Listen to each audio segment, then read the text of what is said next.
Hello, everyone. Welcome to the Narcissism Decoder. I'm your host, Dr. Anthony Mazzella. In part one of my conversation with Dr. Melissa, we explored some of the core dynamics that make covert narcissism so difficult to recognize. We talked about how covert narcissists often present as thoughtful, insightful, and psychologically aware, and how high-functioning, high-achieving individuals can become especially vulnerable to these relationships. But what if someone can see that pattern clearly? What if they've been in therapy, understand the relational dynamics intellectually, and no longer even want the other person back? Why do they sometimes still feel emotionally, physically, or relationally stuck?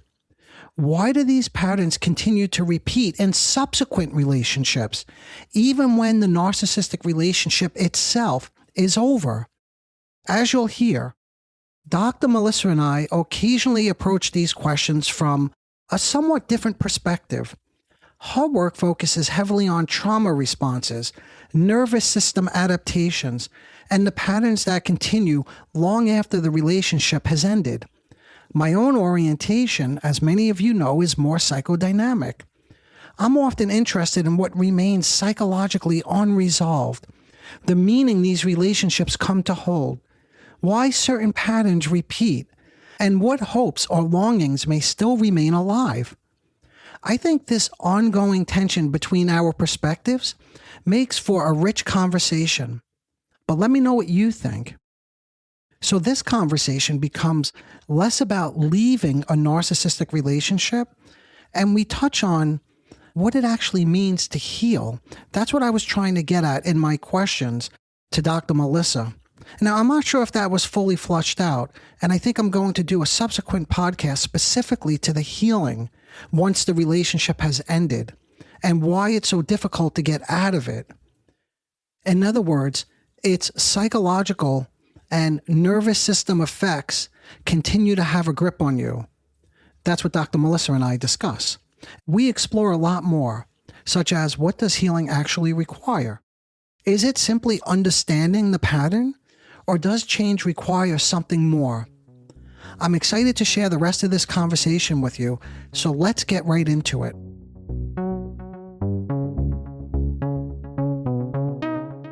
Okay, so let's say this then. Let's say someone, you said they come to you sometimes, they have already left the relationship, and maybe you said, and they've done the work, right? That they've been in their own therapy. So let's say, hypothetically, somebody has done the work, right? These high-achieving intellectual individuals, so they have some capacity to reflect. They understand the pattern, right? Let's say they even understand it because they learned about it in therapy. The pattern of getting, mixed up with these kind of personality disordered individuals, partners, right? What's exactly happening from your perspective, Dr. Melissa? Like, even though they can understand this stuff intellectually, like what's happening that they're still caught up in it, I guess, emotionally? Yeah, I think, two things. One, there certainly are some that are caught up emotionally. And then there's a huge subset that is like so over the relationship. And they're like, I'm not trauma bonded anymore. And I always say, well, they're not really understanding the use of the term because that's not really a thing to not be trauma bonded in that way anymore, unless you go through the process to break it. But they may be totally over it. Like they're not pining over this person anymore. They don't want them to hoover them back. They don't want them to change. They're not stalking their social media. They're just over it. Okay. But their nervous system is not over it. And the dynamics that they're experiencing in what would have otherwise been healthy relationships are not necessarily healthy. So they're seeing the fallout from that. They're having physical symptoms that go with chronic emotional trauma. Yes. They're, maybe ruminating or having trouble sleeping. They have, in terms of relationship symptoms, they have difficulty trusting themselves and other people. They are continuing to attract new narcissists into their life. Maybe not necessarily as new major relationships, but they go to a professional conference. There's 1,000 people in the room, and at the networking mixer, everyone who finds them has narcissistic tactics or traits. And at first it feels really empowering to be like, oh, I recognize it. I've learned in therapy. I can set the boundaries. I can leave this relationship. But after a period of time, it's absolutely exhausting to have this happen again and again and again. And they're so over it. And then they also have the financial or money symptoms as a result of past narcissistic abuse, which includes the performing, the feeling like you always have to be on, the over-delivering, the under-earning for what you know you should be based on your expertise and credentials and whatnot. So they have those issues as well. And that's where they're saying there's something going on here. I've seen the pattern. I left the relationship. I'm like over it. Yes. But their body is not over it. Their nervous system is not over it. And it is below the level of conscious thought where a lot of that has to be rewired. And some of that is some of what we've talked about already in terms of brain chemistry and other things, you know, as far as them being attracted to narcissists, some of the performing, the under earning, the over delivering is fawn, is going to be high capacity fawn. These things are like running below the radar where they're not, they're aware there's a problem, but they don't think it's related to the previous person. But it's not. You see, that goes back. I like your examples, by the way. I just want to go back to reiterate something. It's not about the previous person. This was what I was trying to get at earlier. It's about what the person represented in their mind, right? Because these people, this previous person, is repeatable. In other words, they keep getting into these relationships. And I appreciate that you mentioned that too. That's always a really good reminder. You know, I've had guests on the podcast before where they say exactly what you're saying, Dr. Melissa. Like, I worked through that, but then my next 3 relationships were with, again, you could, right? They said pathologically disturbed individuals, particularly with narcissism, because it's never, I don't want to say never. I gave that caveat a little bit earlier. It's not just about the person, but it's about what the person represents. And the person represents, in part, it's far more complicated than this, the opportunity to finally get something that went missing earlier in childhood. To your point, the excitement, the attentiveness, the what we call affective attunement, all the things that go missing when one grows up in a narcissistic family dynamic. I'm sorry I jumped in, but I was a little excited to hear you say this, and I wanted to just pull it together with something that seems like so important to begin to work out if someone recognizes that, hey, there's a pattern here that I'm beginning to see. One piece that is also important, I've heard some psychiatrists and people in the space say, like, well, they're essentially, if you're a target, you're essentially as disordered because you have a lack of identity, that you needed the fantasy and whatever. And I would really push back on that, because I think that what you're calling fantasy is created by the toxic behaviors in the first place. They could have come into the world totally healthy and happy and whole, and then you have a parent convince them that nothing they ever do is good enough. Yeah. Or if they are seemingly smarter, perhaps, than the parent, they need to not be a know-it-all, or you don't have to be great at everything, or you shouldn't outperform your brother because you're a girl, or whatever the belief was that was installed, right? And that's what's created that hole or that gap or that piece that's missing that you're talking about, that's now created the fantasy. But it wasn't their fault that this happened.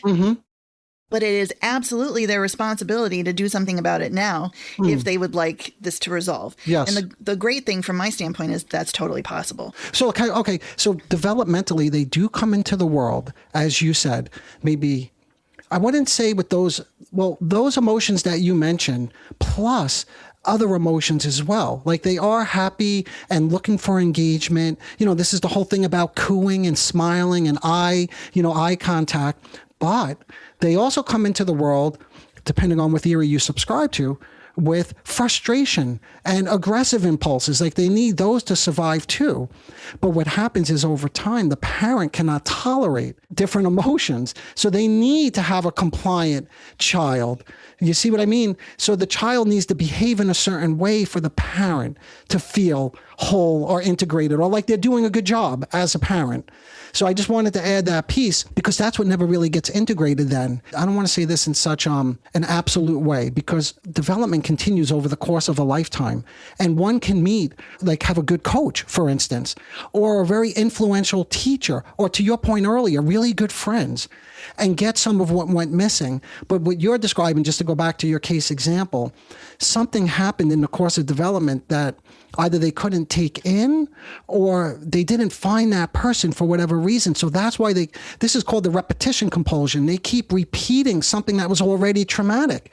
It's very traumatic to get in these relationships that you're describing. Absolutely. Yeah. Absolutely. Yeah, but they get in it with the hope, again, that finally they can master this trauma and that person will change, back to our point earlier in our conversation.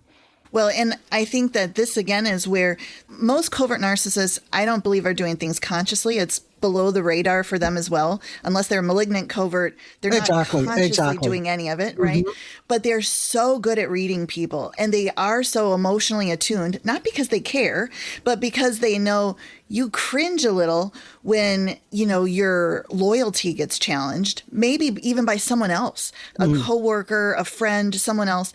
But now when they're going to do the smear campaign, they're going to say that you were disloyal in some way because they already know, they've already picked up on the fact that that's going to really hit you hard.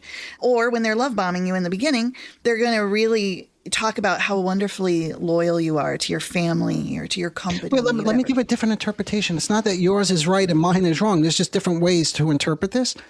That they would undermine the partner in the way that you just described, not to, you said, intentionally hurt, unless they're malignant, which is a whole nother cluster of narcissism.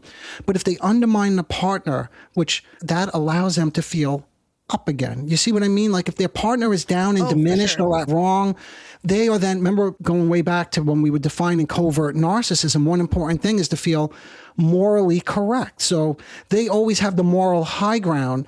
But to your point, I just want to emphasize this for the listeners. If they find themselves struggling with these characteristics or are in this type of relationship, unless it's that specific cluster of malignant narcissism, oftentimes this is not done with conscious malignant intent. It's done to repair their self or your self-esteem. In other words, this is a mode of what we call narcissistic repair. If someone is one down, I'm one up, and then I can feel better about myself because obviously they don't feel too good. Their self-esteem, their self-concept, their whole self-worth has been compromised.